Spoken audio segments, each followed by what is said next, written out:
చూస్ country delight, live better. ఇప్పుడే country delight app ని download చేసుకోండి.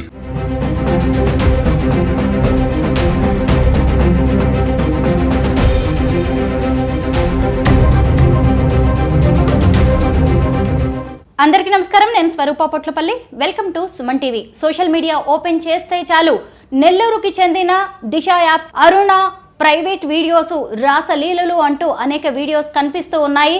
ఆమె జీవిత ఖైదు అనుభవిస్తున్న శ్రీకాంత్ అనే వ్యక్తితో ప్రైవేట్గా ఉన్న వీడియోస్ వైరల్గా మారాయి. ప్రస్తుతం నెల్లూరు జిల్లా నుంచి నాతో పాటు లైవ్ కాల్లో రెడీగా ఉన్నారు అరుణ గారు. ఆవిడతో మాట్లాడదాం, అసలు ఏం జరిగిందో తెలుసుకుందాం. నమస్తే అరుణ గారు. నమస్తే అండి.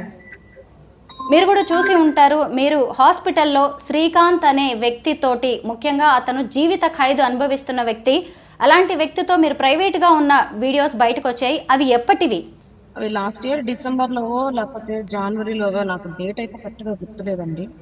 దానిలో తప్పేమీ లేదు అనేది నా ఒపీనియన్. నేను అనేక రకాలుగా టీవీ ఛానల్స్లో కూడా నేను అవి రాసలీలలు అంటే నేను ఖండిస్తానండి. ఎలా అవుతాయి రాసలీలలు? అందులో ఏమన్నా అసభ్యకరమైన ఏమన్నా ఉన్నాయా? నేను దగ్గర కూర్చొని క్రీమ్ రాయించుకుంటున్నాను. ఆయన ఒక చెయ్యి ఇట్లా పెట్టుకొని రాసలీలలు ఏం చేస్తారండి? బుద్ధి లేని రాతలు కాకపోతే ఇవన్నీ కూడా. అరుణ గారు, అసలు శ్రీకాంత్ గారికి అలాగే మీకు ఉన్న అనుబంధం ఏంటి? శ్రీకాంత్ నాకు జైల్లోనే పరిచయం అండి, 2022లో. తర్వాత నేను ఆయన గొంతు విన్నాను. ఈ గొంతు నా భర్త గొంతులాగా ఉందని అనుకున్నానే కానీ తర్వాత నేను ఇష్టపడ్డాను. ఒకరోజు మరి అది దేవుడు రాక ఏమో కానీ జైలు వాళ్ళే నన్ను గెస్ట్గా పిలిచారు. ఆ గెస్ట్గా వెళ్ళిన తర్వాత నేను ఆయనతో నాకు ఇలా నా భర్త చనిపోయాడండి. చనిపోయిన తర్వాత నాకు ఆ వాయిస్ అనేది ఎక్కడ వినపడలేదు, మీ దగ్గరే వినబడింది. కాబట్టి మీకు కూడా మ్యారేజ్ కాలేదనని తెలిసింది నాకు. మీకు ఓకే అయితే మీరు బయటకు వచ్చాక నేను పెళ్లి చేసుకుంటానని చెప్పాను. ఆయన కూడా అప్పుడు నేను క్షమాభిక్షకు రెడీగా ఉన్నాను, జీరోకి వచ్చిన తర్వాత నాకు కూడా పెళ్లి చేసుకొని నాకంటే ఒక ఫ్యామిలీ కావాలన్న ఒపీనియన్లో ఉన్నాను అన్నట్టు ఆయన ఒపీనియన్ చెప్పారు. అయితే ఆయన మ్యారేజ్ ప్రపోజల్ కానీ లవ్ ప్రపోజల్ కానీ పెట్టింది నేనే అండి. అట్లా నాకు శ్రీకాంత్తో పరిచయం స్టార్ట్ అయిందండి. తర్వాత ఆయనకి నాకు కలిసే అవకాశం కలగలేదు. నేను ఎప్పుడు కూడా వెళ్ళలేదండి జైలు. ఆయనతో జైల్లోనే పరిచయం అన్నారు, జైలుకు ఎందుకు వెళ్ళారు మీరు? ఖైదీ సోదరులందరికీ కూడా రాఖీ పౌర్ణమి చేయాలనే ఒక మంచి ఉద్దేశంతో అప్పుడు ఒక దిశ ఫౌండేషన్ తరఫున రాజమండ్రిలో, విశాఖపట్నంలో, నెల్లూరులో 3 జైళ్ళల్లో ప్రోగ్రామ్ చేసామండి మేము మహిళలు కలిసి. అక్కడ రాజమండ్రిలో మహిళలు పాల్గొన్నారు, విశాఖపట్నంలో మహిళలు పాల్గొన్నారు. సొంత జిల్లా కాబట్టి నెల్లూరు జైల్లో నేను పాల్గొన్నానండి. ఆ ప్రోగ్రాంలోనే నేను ఫస్ట్ శ్రీకాంత్ని చూడడం జరిగింది. అంటే ఒక హత్య కేసులో శిక్ష అనుభవిస్తున్న వ్యక్తిని మీరు జైల్లో చూసి ఇష్టపడ్డారు. అవునండి. హత్య కేసు ఏంటో చెప్పగలరా? ఆయన మీద ఉన్న ఆరోపణలు ఏంటి? ఆయన ఒక బారు వైన్ షాప్ ఓనర్ని ఒక గుంపులాగా అంటే దానిలో ఎంతమంది ఉన్నారో, ఒక 60 మంది ఉన్నారో 30 మంది ఉన్నారో నాకు తెలీదు.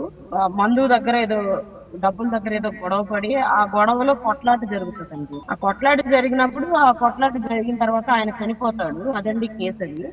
అందులో ఫస్ట్ ఎఫ్ఐఆర్ లో శ్రీకాంత్ పేరు లేదండి, చేర్చలేదట. తర్వాత ఛార్జ్ షీట్ లో సేవ్ చేసి A3గా పెట్టారండి. మీకు పరిచయం అయ్యే టైంకి ఆయనకి యావజ్జీవ ఖైదు పడిందా? పడిందండి. జీవిత ఖైదు అనుభవిస్తున్న వ్యక్తిని చూసి, మీరు జైల్లో ఉన్న వ్యక్తిని చూసి, అది కూడా మర్డర్ కేసులో ఉన్న వ్యక్తిని చూసి మీ భర్త వాయిస్ లా ఉంది అని చెప్పి ఇష్టపడ్డారు, అంతే కదా? అవునండి, అవును. కానీ ఒక సినిమా స్టోరీలా ఉంది అరుణ గారు. ఆయనకి జీవిత ఖైదు రేపు ఎలా ఉంటుంది అనేది కూడా తెలియదు, అయినా మీరు ఇష్టపడ్డారు. అది ప్రేమేనంటారా? మరి మీకు అనిపించట్లేదా అండి? అంటే ఎలా ఆకాశపట్లోనే ఒక ఖైదీతో అంత ప్రేమ, అంత ఇష్టపడే అంత అనుబంధం ఎలా పెరిగింది? నా ప్రేమ నా భర్త చనిపోయినప్పటి నుంచి ఉందండి. ఆ వాయిస్ నేను ఆయనలో ఇప్పుడు శ్రీకాంత్ లాగా నాకు అనిపించలేదు. ఆ వాయిస్ అంతా ఆయన విన్న తర్వాత నేను నా భర్తనే ఊహిస్తున్నానండి. అరుణ గారు, మీ హస్బెండ్ ఎలా చనిపోయారో తెలుసుకోవచ్చా? యాక్సిడెంట్ లో చనిపోయారండి. ఎన్నేళ్ల క్రితం చనిపోయారు? 2013లో. 2013లో యాక్సిడెంట్లో మీ భర్త చనిపోయారు. ఆ తర్వాత మీకు పరిచయమై మీరు ఇష్టపడ్డ వ్యక్తి కూడా జీవిత ఖైదు పడ్డ వ్యక్తి. భయంగా అనిపించలేదా ఆయన్ని ఇష్టపడడానికి, పెళ్లి చేసుకోవాలి అనుకోవడానికి? చాలా మంచి వ్యక్తి.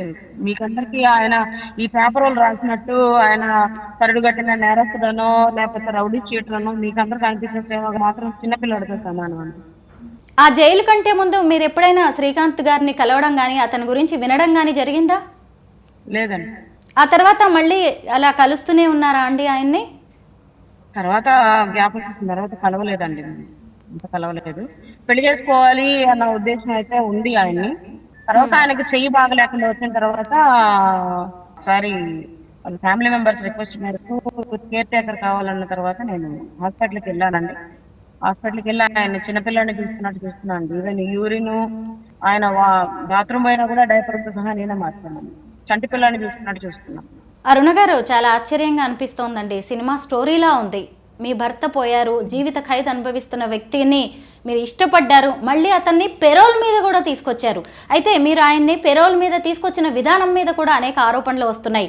ఆయన్ని బయటకు తీసుకురావడానికి మీరు ఒక ఎస్పీ గారితో గోవా ట్రిప్కి కూడా వెళ్ళారు అనే విమర్శలు, దాని మీద మీరేమంటారు? పెరోల్ మీద నేను తీసుకురాలేదండి.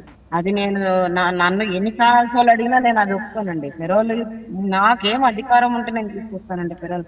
నేను ఇంతకు ముందే పదే పదే చెప్పాను, ఇప్పుడు కూడా చెప్తున్నాను. వాళ్ళ ఫాదర్ పెట్టుకున్నటువంటి రిప్రజెంటేషన్ రూపంలోనే ఆయన బయటకు వచ్చాడు, అంతే తప్ప ఆ రిప్రజెంటేషన్ గవర్నమెంట్ యాక్సెప్ట్ చేసి పంపించింది తప్ప అందులో నా ప్రమేయం లేదు. ఎస్పీతో గోవాకి వెళ్ళేంత సీనే నాకు ఉంటే ఈరోజు నిన్నటి నుంచి మేము జైలు దగ్గరే ఉన్నామండి. మార్నింగ్ లేచినప్పటి నుంచి నైట్ దాకా జైలు దగ్గరే ఉంటున్నాము. మాకు ములాఖత్తు కూడా ఇవ్వట్లేదు. శ్రీకాంత్ ఎలా ఉన్నాడో చూపించట్లేదు. శ్రీకాంత్కి లోపల ఏమన్నా అయిందో చూపించట్లేదు. మాకు ఇంత అన్యాయం జరుగుతుంటే, మాకు ఇంతమంది సపోర్ట్ ఉంటే ఎందుకు ఈ గతి మాకు వస్తుందండి? అరుణ గారు, నెల్లూరు అలాగే చిత్తూరు జిల్లాల ఎస్పీలు వద్దు అన్నా గానీ మీరు పట్టుబట్టి మరి పెరోల్ తీసుకొచ్చారు అంటే వాళ్ళ తండ్రి ద్వారానే తీసుకురావచ్చు. నాకు రిపీటెడ్ క్వశ్చన్ అడిగినా కూడా నాకు ఓపిక లేదండి. నేను ఇందాక జరిగిన అన్యాయం చెప్పాను, ఇదంతా ఎవరు చేస్తున్నారో చెప్పాను. నేను ఒక క్లారిటీ, మీరు నా కళ్ళు కూడా చూడొచ్చు. నాకు ఏడు తప్ప ఇంకొక ఆప్షన్ లేదు. నా కళ్ళు తోటి బాగున్నా ఎక్కువ చెప్పని నేను మీతో మాట్లాడలేను. 2 జిల్లాలు ఎస్పీలు వద్దనే దానికి ఏం అధికారం ఉందండి? ఒక్క జిల్లా ఎస్పీ గారు నాట్ రికమెండ్ చేశారు, అది కూడా తప్పుడు నివేదిక నేను ఆరోపిస్తున్నాను. ఆ నివేదిక మీద ఎందుకు అట్లా 2000 సిఐ గారు అసోసియేట్స్ మెయింటైన్ చేస్తున్నారని నా పేరు రాశారనేది నాకు ఇప్పటికీ అర్థం కావట్లేదండి. నేను ఎలా అసలు కూడా నాకు అర్థం కావట్లేదు. పిచ్చిపెట్టిపోతుంది నాకు అట్లాంటి తప్పుడు నివేదికలు పంపిస్తా ఉంటాను. ఇంతవరకు అలాంటి తప్పుడు నివేదికలు పెట్టిన ఆఫీసర్స్ మీద ఫేక్ రిపోర్ట్స్ పెట్టినాడు. ఇప్పుడు నేను చెప్తున్నాను, ఇంటెలిజెన్స్ లో ఉండే కిషోర్ బాబుతో నాకు పడదని చెప్తున్నాను. 2000 సిఐ తప్పుగా పంపించినట్టు అంటున్నాను. వాళ్ళ మీద ఎందుకు విచారణ చేసి వాళ్ళని ఎందుకు సమానమైన ఆఫీసర్లను కూడా నాకు ఏం అర్థం కావట్లేదండి. నాకు ఎందుకు ఇలా రిపోర్ట్ పెట్టారు, ఎందుకు నాట్ రికమెండ్ చేస్తారు? అసలు శ్రీకాంత్ ఏమన్నా డేరా బాబా కరగంట కన్నా కూడా పెద్ద క్రిమినల్ కాదు కదా. మామూలుగా ఇంత ఎస్కేప్ తర్వాత ఆయన 3 సార్లు పెర్లోల్ మీద వచ్చి గుడ్ కండక్ట్ వెళ్ళాడు కదా. మరి ఆయన గురించి పాజిటివ్ ఆయన కరుడుగట్టిన నేరస్తుడిని లేకపోతే నన్ను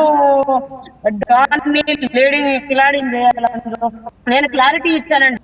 జీవిత ఖైదు అనుభవిస్తున్న శ్రీకాంత్ గారిని బయటికి తీసుకొచ్చి మరీ పెళ్లి చేసుకోవాలనుకుంటున్నారా? ఆయన్ని బయటికి తీసుకురావడానికి మీ దగ్గర ఉన్న సాక్ష్యాధారాలు ఏంటి?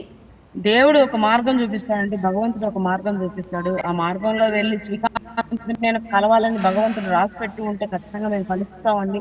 కుటుంబ సభ్యులకి కానీ నాకు కానీ మాకందరికి కలిపి కానీ కలిసే అవకాశం ఏ దేవుడైనా మాకు కల్పిస్తే గారి దగ్గరికి మమ్మల్ని తీసుకెళ్ళగలిగితే మా బాధ మేము సీఎం గారికి విన్నవించుకుంటామండి. ఆయన కోసం నేను జీవితాంతమైనా వెయిట్ చేసే దానికి సిద్ధంగా ఉన్నాను. మా బాధ సీఎం, నా బాధ కానీ వాళ్ళ కుటుంబ సభ్యుల బాధ కానీ సీఎం గారు కన్సిడర్ చేస్తే శ్రీకాంత్ తప్పకుండా బయటకు వస్తాడండి. మేము కలిసే అవకాశాలు కూడా ఉన్నాయండి. అరుణ గారు, శ్రీకాంత్ గారిని జీవిత ఖైదు నుంచి బయటపడేయడానికి మీరు సీఎం చంద్రబాబు నాయుడు గారిని కలిసే అవకాశం ఉందా? కలిసే అవకాశం ఉందా అంటే అండి, కలిసే క్యాపబిలిటీగా నాకు కానీ వాళ్ళ కుటుంబానికి లేదండి.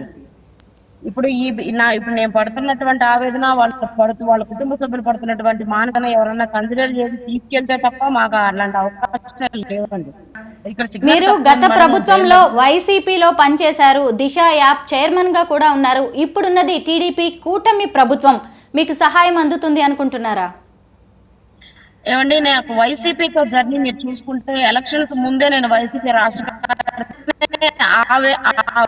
మంత్లోనే నేను మళ్ళీ ఆ పార్టీ నుంచి చేయడం కూడా జరిగింది. నేను ఎక్కడ వైకర్తగా ఉన్నాను అనేది ఆ 4 రోజుల్లో జరిగినటువంటి మిగతా మీరు చూసినా కూడా నేను మీడియాలో నేను నా మానసిక పోస్ట్ చేసిన నా ప్రైవేట్ ఆర్గనైజేషన్ లో ఉన్న పరిచయాలతో ఆ ఫోటోలు కూడా నేను దిగలిగానండి.